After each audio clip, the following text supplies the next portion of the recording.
김인현 3.1 만세운동 때였다, 이렇게 말을 합니다. 여러분도 잘 아시지만 그때 독립선언서에 서명한 33인의 민족 지도자 가운데 16명이 되는, 과반수가 되는 사람들이 기독교인이었다.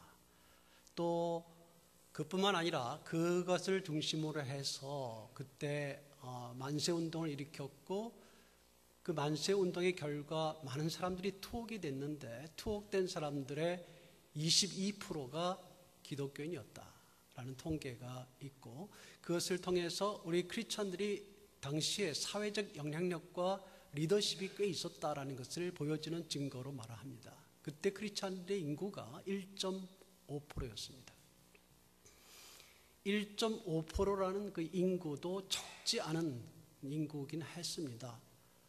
그렇게 많은 인구가 된 것은 배경, 또 그렇게 기독교적인 사회운동에까지 나아갈 수 있었던 배경은 사실은 1907년의 평양 대부흥운동이다, 이렇게 말할 수 있을 것입니다. 1907년 김이 독립선언 있기 12년 전에 평양 대부흥운동이 갑자기 일어나게 되는데, 그때 성령의 강력한 역사가 있었습니다. 성령의 강력한 역사와 함께 있었던 것이 무엇이냐면 일종의 회개운동이었습니다. 성령께서 역사하시자 회중들 중에서 그들의 죄를 고백하는 일이 일어나기 시작했습니다.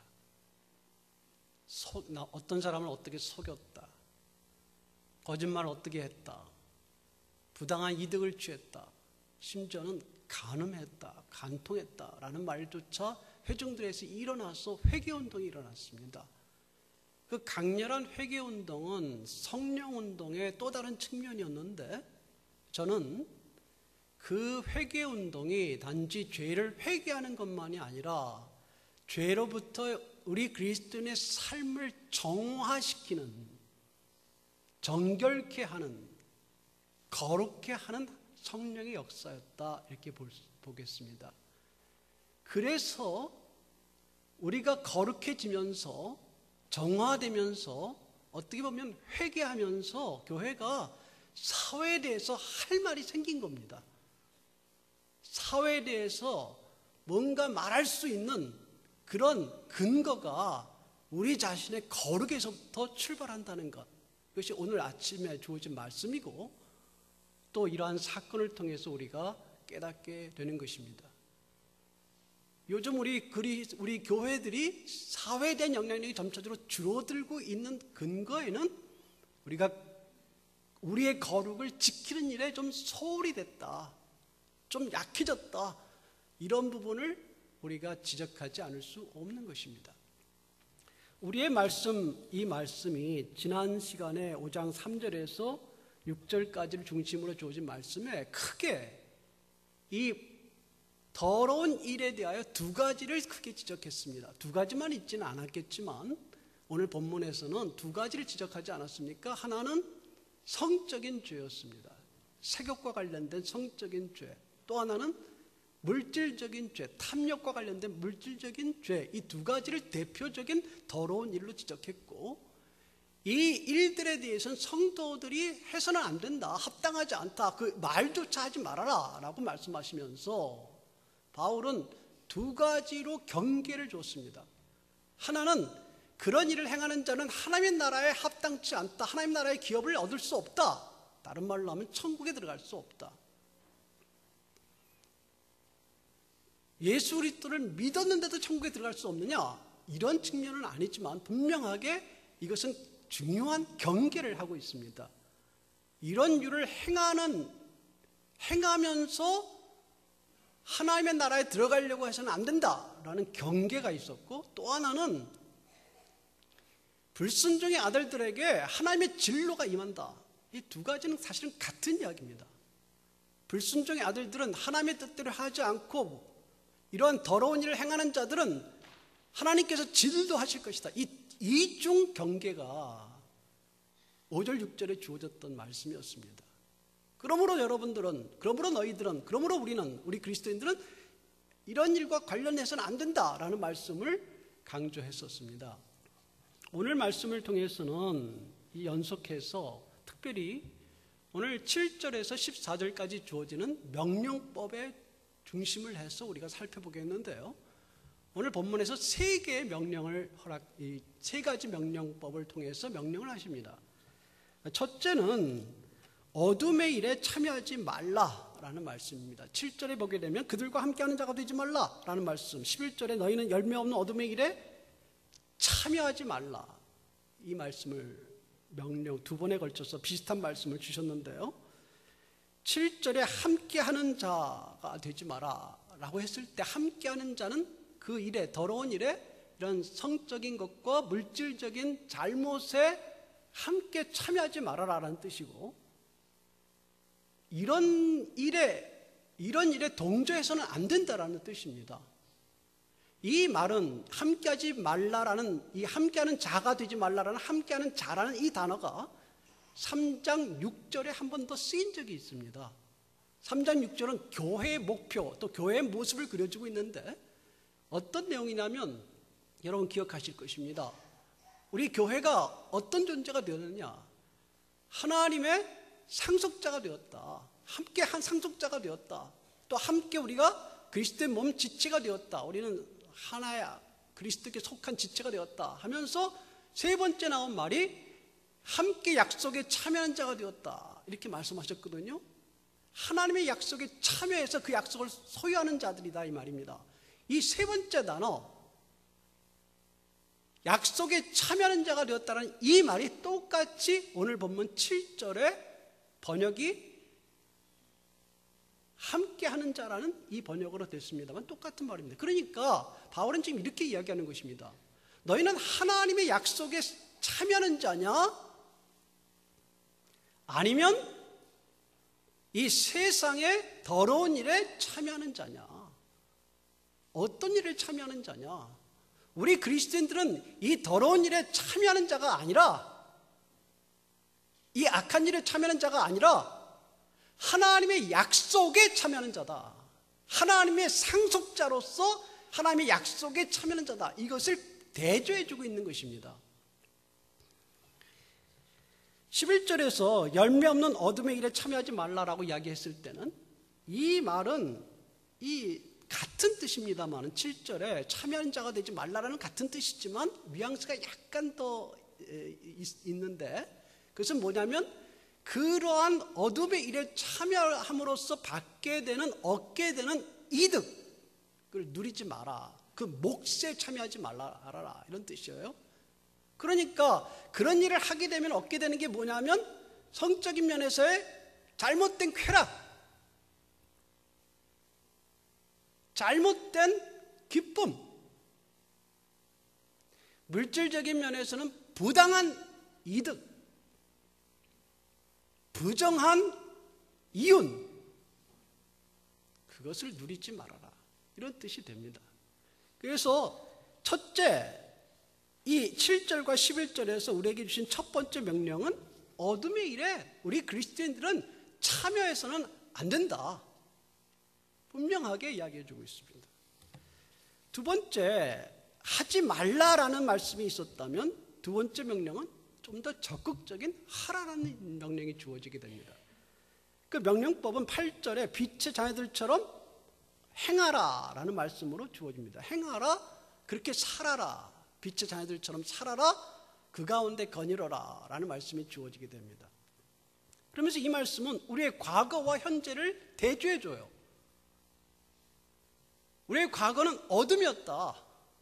하나님을 알기 전에는 어둠이었었다. 그러나 하나님을 알고 나서는 이제 빛이다, 이 이야기를 강조해 줍니다. 물론 모태신앙인 분들은 처음부터 예수 그리스도를 믿었으니까 빛 가운데 거했겠지만 우리가 집단적으로 보게 되면 우리의 과거는 어둠이었다 이거예요. 그러나 이제는 빛이다. 어둠과 빛을 대조함으로써 어둠에 계속 머물러서는 안 되고 빛 가운데 지나야 된다는 것을 강조해 주는 말씀이 되겠습니다. 그러면서 우리가 비치면서 동시에 빛의 자녀들이다 이렇게 말해줍니다. 빛의 자녀들. 빛의 자녀들이라는 말은 하나님은 빛이시다라는 요한일서의 말씀처럼 그 빛이신 하나님의 자녀다라는 말이기도 하고, 그러니까 우리가 하나님처럼 빛 가운데 행해야 된다라는 말씀이면서, 이 빛의 자녀들이라는 말은 빛을 따르는, 빛 가운데 행하는, 빛을 추구하는 그런 사람들이다라는 말이기도 합니다. 여러분, 6절에 불순종의 아들들이라는 말은 불순종의 자식이라는 뜻이 아니라 불순종하는 사람들을 가리키는 말이고, 빛의 자녀들은 빛을 행하는 자를 말합니다. 그러니까 우리 그리스도인들이 빛을 행하는 자가 되는 것, 빛 가운데 거하는 것, 빛을 따라 바르게 하는 것은 지극히 당연하다 이런 말이죠. 이것을 강조해주는, 우리가 빛의 행위자라는 사실을 기억하는 것이 매우 중요하다 이 말입니다. 이 말씀과 관련해서 9절 10절은 좀 더 빛의 열매에 대한 이야기를 해주고 있어요. 그러니까 빛의 열매를 뭐라고 뭐와 관계되냐면 착함, 모든 착함과, 우리 9절을 한번 읽어보겠습니다. 시작. 빛의 열매는 모든 착함과 의로움과 진실함에 있느니라. 이 빛을 추구하는 사람들, 빛의 자녀들이 빛을 따라다가 행하는 열매들이 있는데, 그 열매들이 세 가지와 관련되어 있다라는 것입니다. 착함과 의로움과 진실함이다. 이게 굉장히 중요한 이야기가 있어요. 그러니까 이런 이 특징이 우리 안에 드러나야 된다는 것이죠. 착함이라는 것은 선한 것이죠. 다른 사람을 선대하고 다른 사람에게 위하는 삶입니다. 착한 삶은 바보 같은 삶이 아니라 다른 사람을 위하는 이타적인 삶이에요. 자기 중심적이고 이기적인 삶이 아니라는 것을 말합니다. 그게 착한 것이라는 뜻이죠. 이 착함과 아까 말한 두 가지, 세욕과 탐욕이 반대되는 이유는, 세욕과 탐욕은 이타적인 게 아니라 이기적이고 자기중심적이고 자기의 욕망을 위해서 사는 것이기 때문입니다. 착함은 자기의 욕망을 위해 사는 것이 아니라 다른 사람을 위해서, 가정을 위해서, 사회를 위해서, 교회를 위해서 사는, 하나님을 위해서 사는 선한 삶이기 때문입니다. 의로움은 바른 것이죠. 옳은 것입니다. 반대되는 게 부정입니다. 정하지 않는 것. 불의입니다. 의롭지 않은 것이죠. 불법입니다. 규칙을 제대로 지키지 않고 막무가내로 하는 것이죠. 그러나 그것의 반대가 바른, 옳은 의로움입니다. 이것도 아까 이야기한 두 가지 특징과 관련된 색욕과 반대되고 탐욕과 반대되죠. 색욕과 탐욕은 부정한 것이고 불의한 것이고 불공평한 것이고, 그래서 법을 굳게 만들고 자기를 중심으로 해서 불법을 지키면서 다른 사람을 해하게 하는 것이죠. 이게 다르다 이거예요. 크리스찬들은 당연히 사람들로 하여금 착한 사람이다. 직장에서, 사회에서 착한 교회다. 다르다, 뭔가 다르다. 이렇게 인정받는 게 당연하다면, 왜냐하면 이 속성이, 이 특징이 하나님의 특징이거든요. 하나님을 닮은 거예요. 그게 착한 것이 좋은 겁니다. 착하면 어리숙해 보입니까? 아니요. 자기 이득을 지키지 못하면 어리석어 보입니까? 그렇지 않죠. 진실함이란, 진실이란 진리, 말씀에 근거한 것이다 라고 볼 수도 있고요. 하나님의 진리이시니까. 마음에 순수하다 이 말입니다. 진정성을 가지고 있다 이 말, 사람이. 그것이 진실함입니다. 그러나 여러분, 아까 말한 성적인 문제나 물질적인 문제에 사로잡혀 있으면 어떻게 됩니까? 사람이 거짓이 많아지는 거죠. 투명하지 못합니다. 숨기는 게 많아지죠. 은밀하게 행하는 것이죠. 그리고 거기서 인해서 사람이 진정한 게 아니라 탐리를 취하는 것 아닙니까? 탐욕을 하는 사람이 그렇지 않습니까? 그게 반대된다 이 말입니다. 우리 그리스도인들은 그렇지 않은 사람, 착한 사람. 여러분, 며느리를 구하거나 사위를 구할 때 그런 사람 구하세요? 착한 사람, 이타적이면서 남을 배려할 수 있는 사람, 의롭고 바른 사람, 부당하게 다른 사람을 그렇게 하는 것이 아니라 자신에게 주어진 신분으로 정말 의롭고 바르게 행할 수 있는 사람,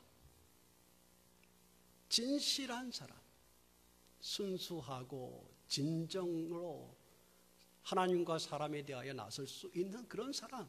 이게 그리스도인의 모습이에요. 왜? 이게 뭐라고요? 하나님의 속성이거든요. 빛의 자녀들의 모습이에요. 이것이 바로 어둠의 일과 대조돼요. 열매 없는 어둠의 일과 반대됩니다. 철저하게 반대돼요. 세상은 그럴 수 없어요. 세상은 그렇게 하지 않습니다. 교회는 그렇게 할 수 있고요. 저는 그런 의미에서 저는 우리 교회를 참 좋아해요. 그러면 안 됩니까? 왜 그런지 아세요? 교회가 웅장해서가 아니고 착해요 좀. 아닙니까? 제가 보기에는 좀 착한 것 같아요. 좀 투명해요, 재정적인 면에서. 여러분 자신을 너무 비하하지 마세요. 그렇다고 우리 뭐 잘난 척 하자는 건 아니지만 그 굉장히 중요한 일이에요. 그게 작은 일이 아닙니다. 착하고요, 진실되고요, 바르게 하려는 그 모습은 너무도 아름다운 모습이고요, 그 모습은 하나님을 반영해요. 세상에 우리가 말할 수 있는 근거예요. 그게 얼마나 중요한지 모릅니다. 그게 없으면 우리가 세상에 무슨 이야기를 할 수 있겠습니까? 오늘 말씀에서 놀라운 것은 그 착함과 의로움과 진실함을 이야기할 때 바울은 모든이라는 말을 덧붙입니다. 모든이라는 말이 착함에만 걸리는 것이 아니라 모든 착함, 모든 의로움, 모든 진실함 이렇게 걸리는 어법입니다.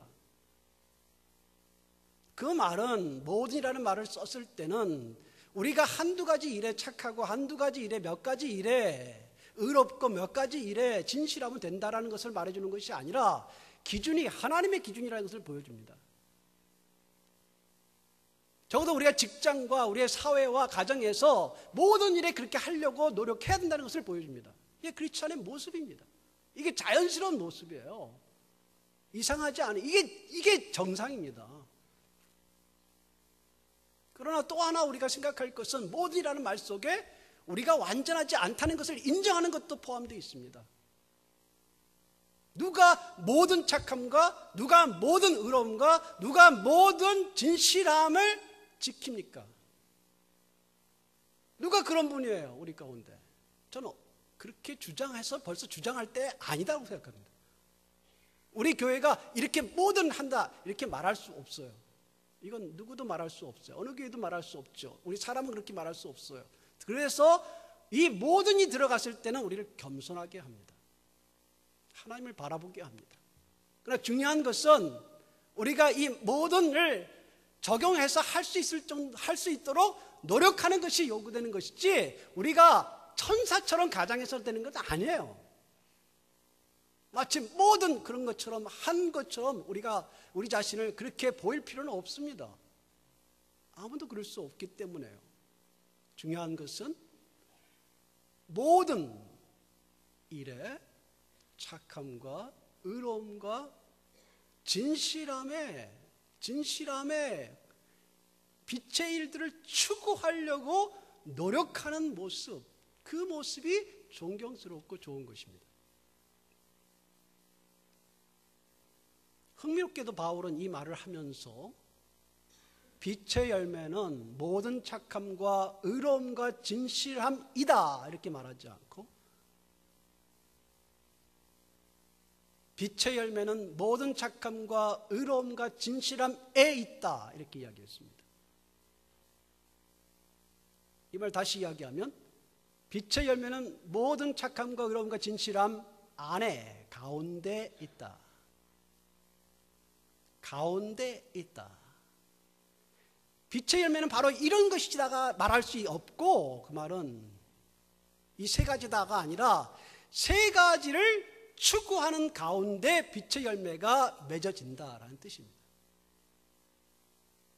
목표가 착함, 목표가 의로운 것, 바른 것, 목표가 진실한 진리일 때 우리에게 이 빛의 열매가 맺어진다라는 이야기입니다. 아까 첫 번째 명령과 관계해서 우리가 다시 이야기할 것은 어둠을 떠나야 빛의 열매가 맺어지죠. 정말 우리가 기억해야 됩니다. 어둠을 떠나는 것과 어둠에 참여하지 않는 것과 거기로부터의 쾌락과 거기로부터의 이득을 참여하지 않는 것이 바로 빛의 열매를 맺어가기 위한 전제입니다. 이 말씀과 함께 바울은 10절에서 시험하여 보라 라고 했는데 이 말씀은 명령으로 주어지지는 않았지만 병령으로 번역은 됐습니다만 명령으로 주어진 것은 아니고 다만 바울은 이렇게 이야기하고 있는 것입니다. 너희가 시험해 봐도 이건 검증된 중요한 사실이 있다 이거예요. 이게 뭐냐? 이러한 모든 착함과 의로움과 진실함 가운데 빛을 추구하는 그래서 열매를 맺어가는 것은 하나님이 지독하게 기뻐하시는 일이다. 그 말이에요. 하나님이 뭘 기뻐하시는지 알고 싶냐? 그 말이죠. 우리의 착함이다. 우리의 바른 의로움이다. 우리의 진실함이다. 그게 하나님이 우리에게 구하는 것이다. 우리를 하나님께서 그것을 기뻐하시는 것이다. 하나님께 그것을 원하신다 이 말이에요. 시험해 봐라. 그건 분명한 사실이다. 하나님 그렇게 하지 않을 때 우리가 그렇게 하지 않으면 주님께서 슬퍼하시고 싫어하실 것이다. 이 말이죠. 당연히. 그러므로 우리 그리스도인들에게는 우리 교회는 이 시대에 우리가 어떻게 살아야 될 것인지에 대해서 말씀하시는 이 말씀을 또 귀담아 들어야 되는 것입니다. 세 번째 명령이 11절에 있습니다. 도리어 책망하라. 이 책망하라라는 말은 두 가지 의미가 있는데요. 하나는 말 번역 그대로 책망하다, 꾸짖다라는 것입니다. 즉 어둠의 일에 대하여 꾸짖으라 이 말이에요. 그냥 내버려 두지 말고 거기에 대해서 꾸짖으라 이 말입니다. 왜? 은밀히 행하는 부끄러운 일이기 때문입니다. 또 하나의 뜻이 뭐냐면 책망하다라는 뜻과 함께 또 하나의 뜻은 드러내다라는 말입니다. exposing, 드러내다, 노출시키다라는 뜻이 있습니다. 이게 두 가지가 같이 쓰이는 말인데요. 이것은 어둠의 일을 꾸짖는 것은 그것이 잘못이다라고 말하는 것만이 아니라 그것을 빛으로 드러내는 데 목적이 있다라는 것입니다. 그러면 어둠의 일에 참여하지 않을 뿐만 아니라 그 일들을 빛으로 드러내는 것이 중요하다는 것입니다. 만약 이런 의미로 이야기할 때 13절에 책망을 받는 모든 것은 빛으로 말미암아 드러나나니 드러나는 것마다 빛이니라 했을 때 책망을 받는 이라는 말을 다른 말로 번역하면 드러나는 것마다 이렇게 되어 있는 것이죠. 드러나는 것마다 빛으로 말미암아 드러난다. 이 드러나다는 다른 단어이긴 하지만 비슷한 뜻을 말하는 단어들입니다. 드러나는 것은 빛으로 드러나게 된다. 드러내게 될 때 빛으로 드러나게 되니까 그것이 빛이 된다. 그러면 우리 그리스도의 행동은 어둠과 그 일을 떠나는 것만이 아니라 그 어둠을 억제하고 더 나아가서는 그 어둠을 빛으로 전환하는 일을 해야 된다라는 것입니다. 어려운 말이죠. 근데 문제는 우리가 그 일을 얼만큼 또 어떻게 할 수 있느냐. 쉬운 일이 아닙니다. 어둠의 일에 참여하지 않는 것은 좀 괜찮습니다. 할 수 있죠. 많이 해보셨죠? 해야 되고 또 할 수 있습니다. 좀 어렵지만 할 수 있어요.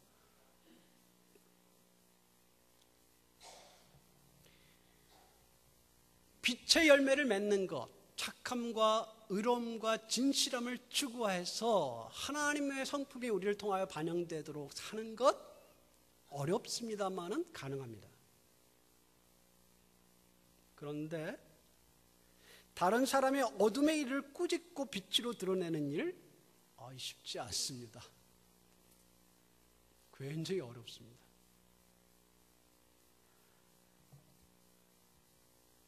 다른 사람의 일에 관여하고 싶지도 않고 또 했을 때 오는 파장도 만만치 않습니다.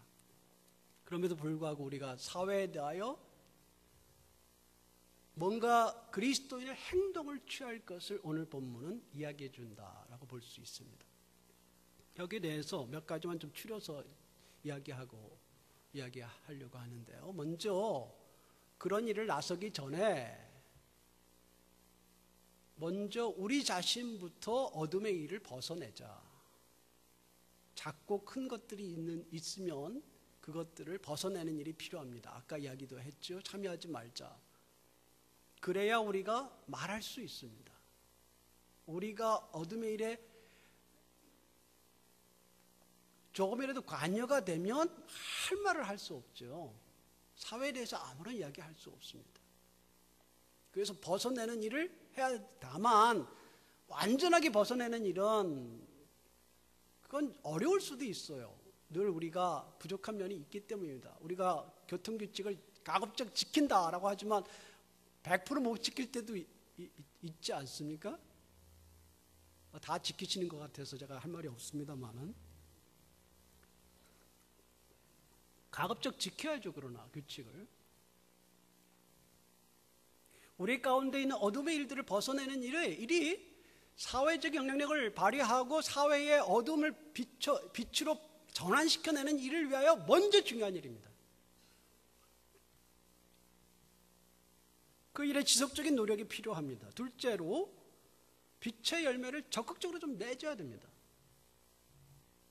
오늘 말씀처럼 이 착함과 의로움과 진실함 모든 면에서 추구하고 빛의 사람들로 나타나는 것이 굉장히 중요합니다. 그것이 그 다음 기독교적 행동으로 나아갈 때에 우리가 사회적인 영향력을 기를 수 있는, 그렇게 영향력을 줄 수 있는 기반입니다. 정말 우리가 있는 곳에서 작은 빛이 되는 것, 빛된 삶을 사는 것, 그 자체가 사실 어둠을 어둠이라 알리는 최고의 노력이에요. 하지 않는 것과 해야 되는 것, 부정한 곳에서 부정하지 않는 것, 불리한 곳에서 불의를 행하지 않는 것, 불공평하게 행하는 데에서 우리가 공평과 의로 행하는 것, 그 자체가 빛으로 거짓을 밝히는 가장 중요한 기독교적 행동입니다.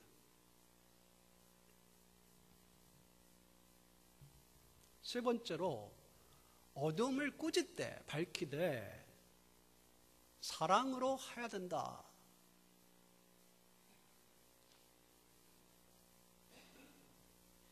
사랑으로 하지 않고 정죄하는 태도.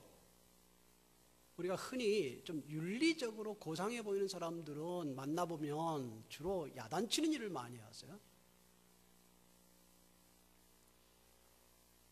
부모가 자녀를 선한 일로 이끌어갈 때도 야단치는 일보다는 아까 말한 부모가 부단한 노력,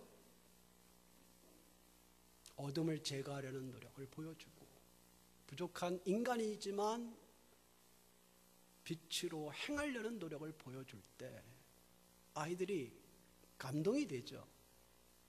야단쳐서 이렇게 못하기만 한다면 그게 마음에 들리겠습니까? 그 소리가. 중요한 것은 어둠을 지적하고 어둠을 빛으로 전환시키려 할 때 우리가 정죄하고 심판자로 있는 것보다는 사랑으로 하는 게 중요하다라는 것입니다. 요한복음 3장 17절에 하나님이 그 아들을 세상에 보내신 것은 세상을 심판하려 하심이 아니다. 그로 말미암아 세상이 구원을 받게 하려 하는 것이다. 빛으로 드러내는 목적이 정죄가 아니라 사랑과 건짐이다라는 것을 기억하셔야 됩니다. 왜요? 그 어둠의 일들은 부끄러운 일이고 그 어둠의 일들은 하나님의 나라의 기업이 없을 뿐만 아니라 하나님의 진로를 받게 되는 일이다. 그러므로 그러한 일을 계속하지 못하게 도와주는 것, 계속해서 그 세욕을 쫓다가 망하지 않게, 가정과 사회에서 망하지 않게 도와주는 것, 계속해서 탐욕을 벌이다가 결국 그 사회도 망가뜨리고 본인도 망가뜨리고 어둠에서 헤어나오지 못하는 일이 없게 그를 건져주는 것, 사랑으로. 그러한 일들, 나는 옳고 너는 그르다 이런 방식이 아니라 빛으로 나와 건짐과 하나님의 구원에 이르게 하는 것, 이것이 우리 할 일이 아닌가 생각합니다. 제가 이 짧은 시간에 이 이야기를 다 할 수 없고 또 그만한 제가 깊이를 갖고 있지 않습니다. 우리 그리스도인이 교회가 이 일에 대해서 많이 생각하고 고민하고 해야 될 일이 많이 있다라는 생각을 하게 됩니다. 빛의 일을 하다가 그리고 고난을 받게 되는 것을 두려워하지 말아야 된다라고 이야기하고 싶어요. 그런데 참 어려운 말입니다. 고난 받으라라고 하는 것이니까 비용을 지불하라 하는 것 참 어려운 일입니다. 왜? 고난 받으면 제가 책임질 거다 이렇게 저는 말할 수 없기 때문에 참 어려운 일입니다. 우리가 어디까지 이 일을 할 것인가? 개인적으로, 사회적으로, 구조적으로.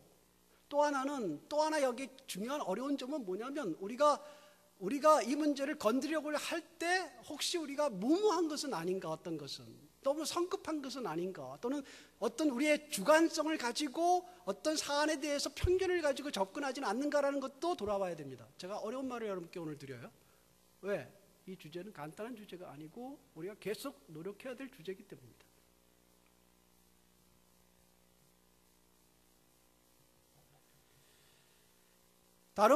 더 이상 더 어려운 문제들과 또 우리가 더 어떻게 나가야 될 문제들은 더 앞으로 숙제로 남겨두고 마지막 14절의 이야기를 마무리했으면 좋겠습니다.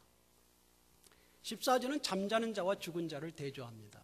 잠자는 자와 죽은 자는 외견상 비슷하죠. 둘 다 눈을 감고 있고요. 외부에 반응하지 않습니다. 어떤 활동이 없는 것처럼 보입니다. 깨어있지 않습니다. 그런데 중요한 차이가 있죠.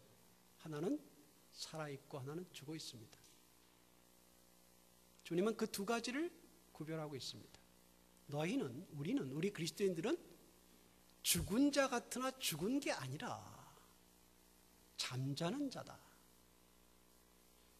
왜? 그리스도의 생명력이 있기 때문에. 그런데 해야 될 일을 하지 않는다. 자는 것이다. 자는 것이다. 그리스도의 사랑을 보여야 되고 그리스도의 빛을 행해야 되는데 아무런 힘이 없다? 자는 것이다.